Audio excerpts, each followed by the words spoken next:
காங்கிரஸை பொறுத்த மட்டும் தமிழ்நாட்டில் இவங்க கூட நின்று அப்படியே இருந்துகிட்டே இருக்க வேண்டியதான். 60 போய் 40 போய் இன்னைக்கு 15க்கு வந்துட்டாங்க, கிட்ட 25க்கு வந்துட்டாங்க. இந்த எலெக்ஷன் 10 கூட போயிடும். பட் ஐடியாலஜிக்கல் அலையன்ஸ் அப்படிங்கும்போது திமுகவையும் காங்கிரஸையும் பிரிக்க முடியாதுன்னெல்லாம் அங்கே காங்கிரஸோட செய்தி தொடர்பாளர்களே சொல்கிறாங்க. அதாவது இதெல்லாம் வந்து அபத்தமாக இருக்குது.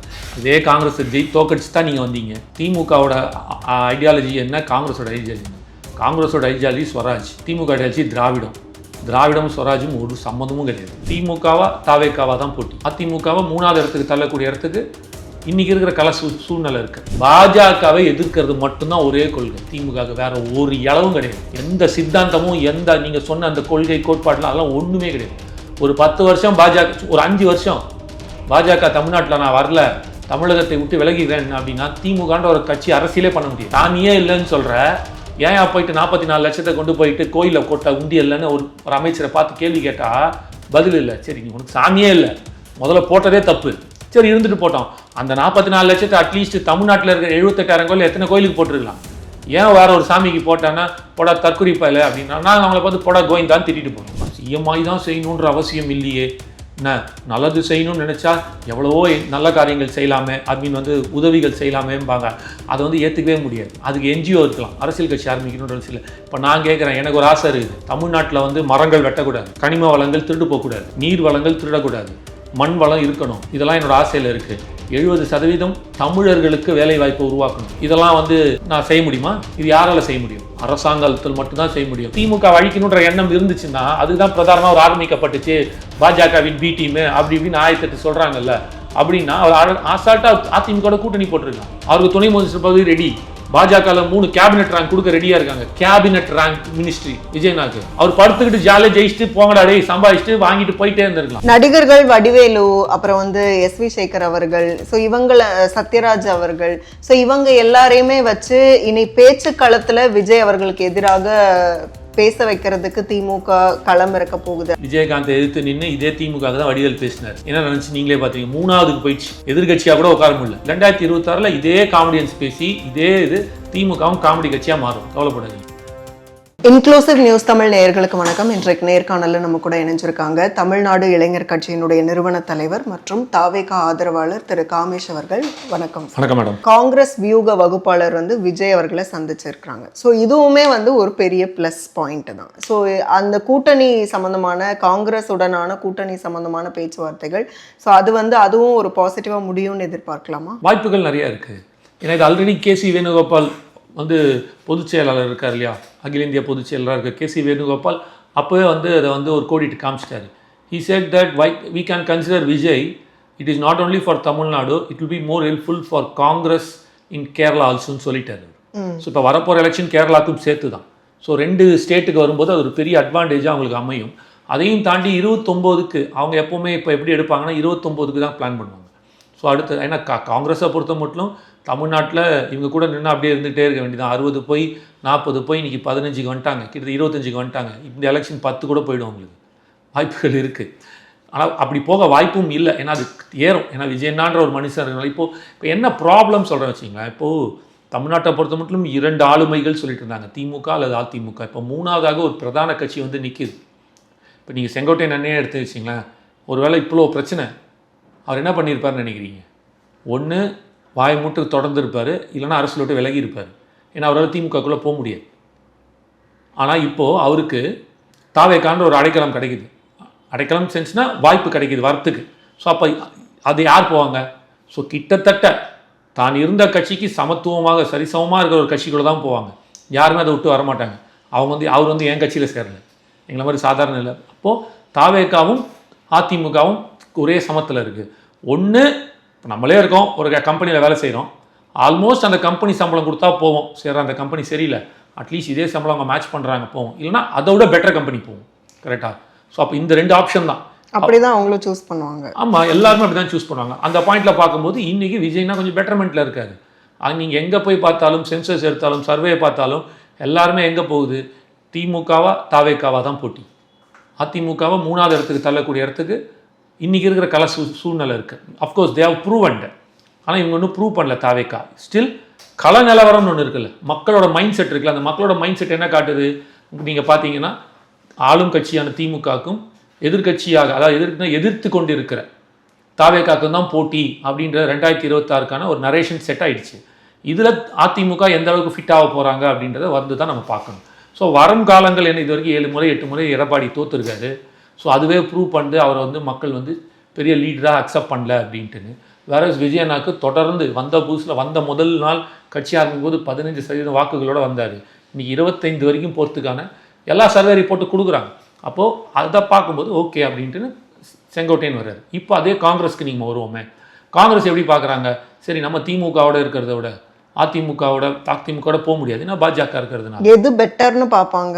ஆமாம், அப்படி பார்க்கும்போது அவர்களுக்கு ஒரு கணிப்பு இருக்கும்ல. அப்ப தாவேகா கிட்டத்தட்ட வந்துட்டு இருக்காங்க. இப்போ ஐடியாலஜிக்கல் அலையன்ஸ் அப்படிங்கும்போது திமுகவையும் காங்கிரஸையும் பிரிக்க முடியாதுன்னெல்லாம் அங்க காங்கிரஸோட செய்தி தொடர்பாளர்களே சொல்றாங்க. அதாவது இதெல்லாம் வந்து அபத்தமா இருக்கு. இதே காங்கிரஸ் தோக்கடிச்சு தான் நீங்க வந்தீங்க. திமுகவோட ஐடியாலஜி என்ன, காங்கிரஸோட ஐடியாலஜி என்ன? காங்கிரஸோட ஐடியாலஜி ஸ்வராஜ், திமுக ஐடியாலஜி திராவிடம் ஸ்வராஜும் ஒரு சம்மந்தமும் கிடையாது. சமூக நீதி எல்லா கட்சிக்கும் இருக்குது மேடம், எந்த கட்சிக்கு இல்லை? நாம் தமிழர் கட்சி வந்து தமிழ் தேசியத்தை சமூக நீதி இல்லையா? அப்படி கிடையவே கிடையாதுல்ல. உலகத்தில் இருக்கும் அனைத்து சரி, கம்யூனிஸ்டுக்கும் திராவிடத்துக்கும் என்ன சம்பந்தம் சொல்லுங்க? கம்யூனிசம் வந்து அப்படி பார்த்தீங்கன்னா அது எப்படி கம்யூனிசம் வந்து அங்கே உட்காந்துருக்கு? ஐடியாலஜிக்கலாக கம்யூனிசம் என்ன, திராவிடம் என்ன? தொழில் கம்யூனிசம்ன்றது என்னது? தொழிலாளர் பக்கம் நிற்கிறவங்க. திராவிடம் தொழிலாளர் பக்கம் மட்டும்தான் நிற்கும்பா? அப்போ கம்பெனிஸ்லாம் உருவாக்கவே இல்லை, கேபிட்டலிசம் கொண்டு வரவே இல்லை, கேபிட்டலுக்கு இங்கே கெயின் பண்ணி இண்டஸ்ட்ரீஸ் கிரியேட் பண்ணவே இல்லை. அதெல்லாம் சும்மா, அதாவது இதெல்லாம் வந்து பேச்சுக்கு தான். நியாயமாக மனசாட்சியை தொட்டு ஒருத்தரையும் திமுக யாரை ஜெயிச்சு வந்தது? 67 ஆட்சியை பிடிச்சது காங்கிரஸ் தானே. அப்புறம் நீங்கள் எப்படி அப்போ வந்து அந்த அதே கொள்கையில் 2 பேர் இருந்தீங்கன்னா ஏன் வந்து எதிர்த்து நின்னீங்க? இப்போ மட்டும் எப்படி ஒன்றாகுனீங்க? அப்போ திமுக இந்தியை எதிர்க்குது, காங்கிரஸ் இந்தியை எதிர்க்குதா? ஒரே ஐடியாலஜியில் இருக்காங்களா 2 பேரும்? பேசுவோமா? மாநில சுயாட்சி கேட்குறாங்க திமுக, காங்கிரஸ் மாநில சுயாட்சி கொடுக்குமா? இப்போ அந்த பேச்சில் இருந்து கொஞ்சம் நகர்ந்துட்டாங்கல்ல. அதெல்லாம் ஒன்றும் கிடையாது. ஜெயிச்சா ஒட்டிப்பாங்க, தோத்தா தூக்கி அடிப்பாங்க, அவ்வளோதான். இப்போ 2026 விஜயனா ஜெயிச்சாருன்னா திமுக காரி துப்பும் காங்கிரஸ். ஜெயிக்கிறதுனால ஒட்டிட்டு இருக்கிறாங்க. அந்த வெற்றிக்கு மட்டும்தான் மரியாதை, இங்கே வேறு எதுக்கும் ஒரு மரியாதையும் கிடையாது. அதனால் இந்த ஐடியாலஜி இதெல்லாம் வந்து ரொம்ப சிம்பிளாக கேட்குற மாதிரி. நீங்களே சொல்லுங்கள், 2 நாளாக நீங்கள் வந்து சாப்பிடாம பட்னியாக இருக்கீங்க. சும்மா ஒரு உதாரணத்துக்கு உங்ககிட்ட வந்து 2 பன்னு ஒரு டீ கொடுக்குறேன், பக்கத்துலேயே வந்து இது அம்பேத்கர் புஸ்தகம், கான்ஸ்டியூஷன் பற்றி, பெரியார் இதை பற்றி பேசியிருக்காரு, திமுகவோடையும் காங்கிரஸோடைய ஐடியாலஜி என்ன தெரியுமா அப்படின்னு நான் பேசினா நீங்கள் முதல்ல எதை ப்ரிஃபர் பண்ணுவீங்க சொல்லுங்கள்? எதை ப்ரிஃபர் பண்ணுவீங்க? 2 பன்னு ஒரு டீ மேடம், 2 நாளாக சாப்பிடாமல் இருக்கீங்க, அதை கொண்டு வந்து ஒரு பிளேட்டில் வைக்கிறேன். இன்னொரு பிளேட்டில் காரல் மார்க்ஸு, அம்பேத்கர், என்ன இவர் காந்தி, ஐடியாலஜி ஆஃப் திராவிடம், ஐடியாலஜி ஆஃப் காங்கிரஸ், இதெல்லாம் இது மூலமா என்ன சொல்ல வரீங்க? இல்ல நீங்க எதை ப்ரிஃபர் பண்ணுவீங்க சொல்லுங்க? எதை ப்ரிஃபர் பண்ணுவீங்க? ஃபுட் தான், அவ்வளவுதான். இங்க அடிப்படை மக்களுக்கு விஜயன் என்ன சொல்லியிருக்காருன்னா அதுவே தான் சொல்லியிருக்காரு. வாழ வீடு, வயிற்றுக்கு சோறு, வருமானத்துக்கு ஏற்ற வேலை, இதை நோக்கி தான் நாங்கள் பயணிக்கிறோம். மெயினாக இதை கொடுத்துட்டாலே போதும். இந்த நீங்கள் சொல்கிறீங்க தெரியுமா, இந்த கொள்கை கோட்பாடெல்லாம், இதெல்லாம் வந்து சந்தர்ப்பவாதத்தனம். அதுக்காக நான் வந்து அதை வந்து தவறு சொல்லலை. அந்த ஐடியாலஜி தான் பேஸ், நான் இல்லைன்னு சொல்ல மாட்டேன். ஆனால் அதை வைத்து கொண்டு இதையே வந்து ஏமாற்றிட்டு இருக்க முடியாதுன்னு சொல்ல வரேன். மக்கள் இன்னைக்கு உணர்ந்துட்டான் எது தேவை எது தேவையில்லைன்ட்டுன்னு. நீங்கள் காங்கிரஸும் திமுகவுக்கும் ஒரே ஐடியாலஜியில் பயணிக்குதுன்னு சொன்னீங்கன்னா அதை விட ஒரு முட்டாள்தனம் எதுவுமே கிடையாது. நான் ஏற்றுக்கவே மாட்டேன். ஏன் அப்படின்னா காங்கிரஸோட பிரதான எதிரி பாஜக. பாஜகவோட கூட்டணி வச்சவங்க தான். காங்கிரஸ் என்னைக்காவது பாஜகவோட கூட்டணி வச்சிருக்கா? இல்லை வைக்குமா?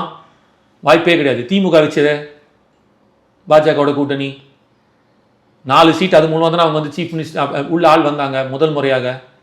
இது எங்கே ஒர்க் அவுட் ஆச்சுன்னா இது முதல்ல அம்மா ஆரம்பித்து வச்சாங்க. மோடியா லேடியான்னு 2016 கேட்டாங்க. அதில் 37 சீட்டுகள் வரலாறு காணாத எம்பி சீட்டு அம்மாவுக்கு ஜெயிச்சு கொடுத்த உடனே அப்போ என்ன ஆகுது? பாஜக வந்து ஒரு மதவாத கட்சியை தமிழகம் ஏற்றுக்காது எந்த காலத்துலேயும் அப்படின்றத அம்மா கணிச்சு ப்ரூவ் பண்ணுது. அதையே இவங்களும் திமுக எடுத்துச்சு. அது தொடர்ந்து வெற்றியை கொடுக்க கொடுக்க கொடுக்க கொடுக்க அது வந்து இன்னும் அதில் மெருகேற்றி இன்னைக்கு என்ன கொள்கை இருக்குன்னு நினைக்கிறீங்க? திமுகவுக்கு பாஜகவை எதிர்க்கிறது மட்டும்தான் ஒரே கொள்கை. திமுகவுக்கு வேற ஒரு இளவும் கிடையாது. எந்த சித்தாந்தமும் எந்த நீங்கள் சொன்ன அந்த கொள்கை கோட்பாட்டில் அதெல்லாம் ஒன்றுமே கிடையாது.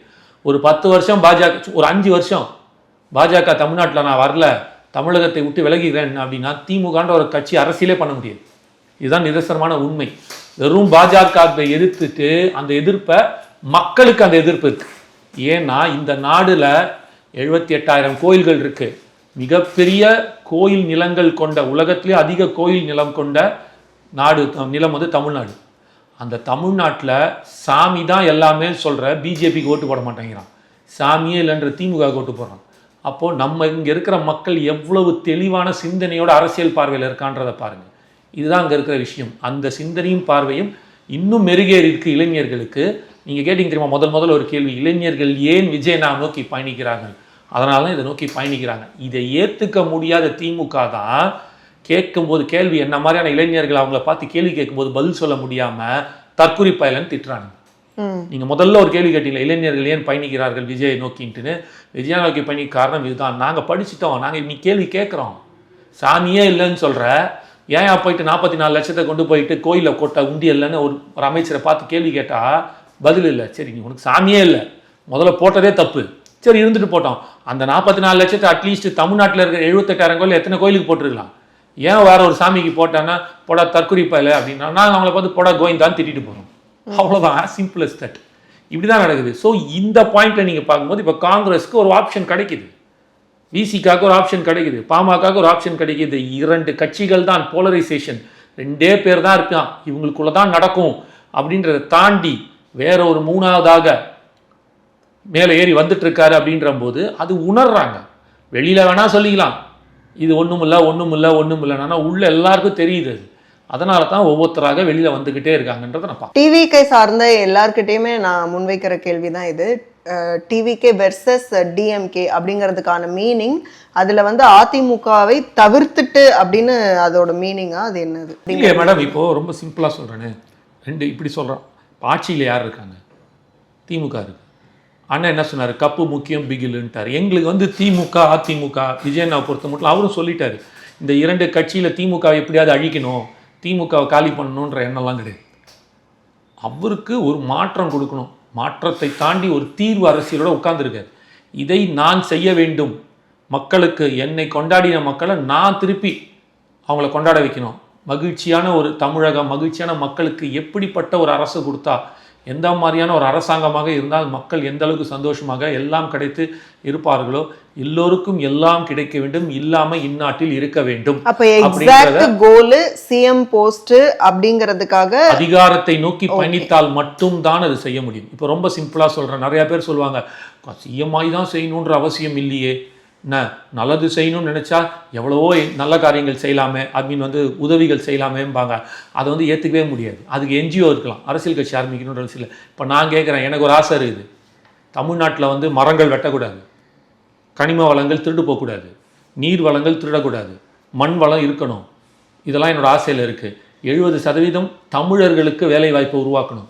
இங்கே எவன் வச்சிருந்தாலும் சரி, இப்போ உங்கள் கம்பெனியில் 10 பேர் வேலை செய்கிறாங்கன்னா அது 7 பேர் எனக்கு வந்து தமிழர்களாக இருக்கணும். இதெல்லாம் எனக்கு 70% வேணும். இதெல்லாம் வந்து நான் செய்ய முடியுமா? இது யாரால் செய்ய முடியும்? அரசாங்கத்தில் மட்டும்தான் செய்ய முடியும். மது இல்லாத தமிழகத்தை உருவாக்கணும் எனக்கு ஆசை. இன்னைக்கு இருக்கிற இளைஞர்கள் விஜய் அவர்கள் வந்தா சாத்தியம் பண்ண முடியும். வாய்ப்பு கொடுங்க. 70 வருஷமா 75 60 குறைஞ்சது 60 வருஷமா 10 வாட்டி எம்ஜிஆர் அவர்களோட பீரியட்ல வந்து ஒரு கட்டத்துல அவர் அந்த முயற்சியை எடுத்து அதுவே தோல்வியில முடிஞ்சது. நான் மறுபடியும் சொல்றேன் இல்லையா, என்னமோ இங்க வந்து ஒரு நாள்ல மேஜிக்லாம் யாராலையும் பண்ண முடியாது. ஆனா இவர்கள் சொல்லி செய்யல, ஒருத்தன் செய்யறேன்னு சொல்றான்ல, வாய்ப்பு கொடுங்கன்னு தான் நான் சொல்றேன்.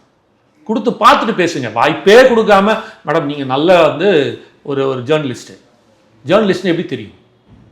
வாய்ப்பு கொடுத்து நீங்கள் ஒரு பேட்டி எடுத்து ப்ரூவ் பண்ண, அதுக்கு வாய்ப்பு கொடுக்கணும்ல. Dhoni is the brilliant captain அப்படின்னா அவனுக்கு கடைசி வரைக்கும் கேப்டன்சியே கொடுக்கலாம். How will we know that Dhoni is the best brilliant captain? He got an opportunity. BCCI கொடுத்தாங்க, அதை ப்ரூவ் பண்ணாரு. ஒரு வாட்டி கொடுத்து பாருங்க. அவர் என்ன ப்ரூவ்? அவருக்கு பணம் சம்பாதிக்கணுன்ற அவசியம் இல்லை. அவர் ஒரு சொர்க்க வாழ்க்கை வாழ்றாரு. அவர் ஒரு படத்துக்கு 250 கோடி, ஒரு வருஷத்துக்கு 500 கோடி, அடுத்த 10 வருஷத்துக்கு அவர் தான் நம்பர் 1. அசைக்க முடியாத இடத்துல இருக்காரு. 5000 கோடி ரூபாய், 5000 கோடி ரூபாய் வீட்டில் தூங்கும். இன்வெஸ்ட்மெண்ட் பண்ணுவாங்கல்ல, அடுத்த 20 வருஷத்துக்கு அந்த 5000 10 வருஷத்துக்கு என்ன ஆகும்? அந்த இன்வெஸ்ட்மெண்ட்டு 25,000 30,000 கோடியாக மாறும். அந்த பணத்தை தூக்கி போட்டு வராருல. 30,000 கோடி ரூபாயை திருடிட்டான்னு சொன்ன ஒரு அமைச்சரை தூக்கி வெளில போட்டிருக்காங்க. எடுத்துட்டாங்க அப்படின்னு சொன்ன ஒரு அமைச்சரை தூக்கி வெளில போட்டாங்க. ஆனால் அந்த 30,000 கோடி விட்டு கொடுத்துட்டு வருவார். எவ்வளோ உழைச்ச காசு, இது கொள்ளடிச்ச காசு. ஒருத்தங்க கொள்ளடிக்கிறாங்க 30,000 கோடியை உள்ளே வந்து உட்காந்துக்கிட்டு, ஆனால் ஒருத்தருக்கு வர வேண்டிய 30,000 கோடியை தூக்கி போட்டு மக்களுக்கு வந்து நிற்கிறாங்க. எவ்வளோ டிஃப்ரென்ஸ் இருக்குது பாருங்கள். அப்போ ஏன் நாங்கள் அவங்கள ஆதரிக்கக்கூடாது? நான் அவரை தான் ஆதரிப்பேன், விஜயன் அப்படின்றத தான் நிற்பேன். ஏன்னா எனக்கு என் தமிழகம் முக்கியம், என் தமிழ்நாட்டு மக்கள் முக்கியம், இளைஞர்கள் முக்கியம், அடுத்த தலைமுறை சிரமப்பட நல்லா வாழணும்னு ஆசைப்பட்றேன். 8ஆம் கிளாஸ் பசங்க நீங்கள் உட்காந்து கஞ்சா அடிச்சுன்னு இருக்கிறான் காலேஜ் வாசலில், ஒரு ஸ்கூல் வாசலில் ஒரு ஸ்கூல், அந்த இடத்துல வந்து ஒரு பொட்டி கடை, அந்த பொட்டி கடையில் மட்டும் 5000 கஞ்சா சாக்லேட் எடுத்திருக்காங்க. எப்படி வந்துச்சு அது? அப்போ இதெல்லாம் பார்க்கும்போது என்ன தோணுது அப்படின்னா, வேண்டாம் இவங்க 2 பேரும் வேணாம். அவர் என்ன சொல்றாரு, என்னோட அப்போ இப்போ திமுக அழிக்கணுன்ற எண்ணம் இருந்துச்சுன்னா அதுதான் பிரதானமாக ஒரு ஆரம்பிக்கப்பட்டுச்சு, பாஜகவின் பி டீம் அப்படி இப்படின்னு 1008 சொல்றாங்கல்ல. அப்படின்னா அவர் அசால்ட்டா அதிமுக கூட்டணி போட்டிருக்கலாம். அவருக்கு துணை முதலமைச்சர் பதவி ரெடி, பாஜகவில் 3 கேபினெட் ரேங்க் கொடுக்க ரெடியா இருக்காங்க. கேபினெட் ரேங்க் மினிஸ்ட்ரி அவருக்கு, விஜயநாக்கு. அவர் படுத்துக்கிட்டு ஜாலியாக ஜெயிச்சுட்டு போங்கடா டே சம்பாதிச்சுட்டு வாங்கிட்டு போயிட்டே இருந்திருக்கலாம். இவ்வளோ கஷ்டப்படணுன்ற அவசியம் இல்லை. தெருவா போய் நின்று மக்கள் ஓட்டு போடணும் ஓட்டு போட மாட்டானான்னு தெரியாது. இந்த கண்ட தற்கொலைகள்லாம் வந்து எங்களை சொல்லிட்டு இருக்குல்ல, இந்த அல்லு சில்லுங்கெல்லாம் வந்து அவரை விமர்சிச்சுட்டு இருக்கு. 200 ரூபாய் காசுக்கு வெறும் 200 ரூபாய் வாங்கினவெல்லாம் அவரை வந்து விமர்சிக்கிறான். 200 கோடி தூக்கி போட்டான் வந்து நிற்கிறார் அந்த மனுஷன். எவ்வளோ டிஃபரன்சஸ் இருக்கு பாருங்க. நடிகர்கள் வடிவேலு, அப்புறம் வந்து எஸ்.வி. சேகர் அவர்கள், ஸோ இவங்கள சத்யராஜ் அவர்கள், ஸோ இவங்க எல்லாரையுமே வச்சு இனி பேச்சு களத்துல விஜய் அவர்களுக்கு எதிராக பேச வைக்கிறதுக்கு திமுக களம் இறக்க போகுது அப்படின்னு எல்லாம் டாக் வருது. அதான் சொன்னீங்க, திமுக மிக திராவிட கொள்கை சித்தாந்தம் கோட்பாடுகள் உள்ள ஒரு ஸ்திரமான கட்சின்னு. இப்பதான் தெரியுது காமெடி கட்சின்ட்டுன்னு. பாருங்க, எஸ்.வி. சேகர் ஒரு காமெடியன், வடிவேலு ஒரு காமெடியன், எல்லாம் காமெடியன்ஸ் தான்.